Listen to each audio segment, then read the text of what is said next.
Hi everyone, in front of me I've got HUAWEI Pura 80 Pro, and let me share with you how to check for the software updates on this device.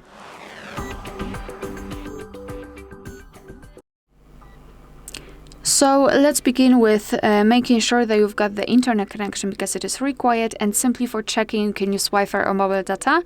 However, if you will decide to download the update, I highly recommend switching to Wi-Fi so you can avoid some charges, as the files which are connected with the update are quite large. Alright, so internet connection, and then go to settings. Here we have to scroll all the way down to find system and updates, and tap on software update at the top. And now your device will check for the updates, and basically you can meet two different scenarios. So this is the first one where your software is up to date and there's nothing to download.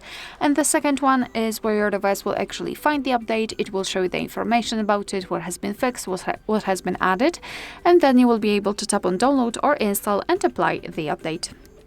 Alright, so that will be all. Thank you so much for watching. Please hit the subscribe button and leave the thumbs up.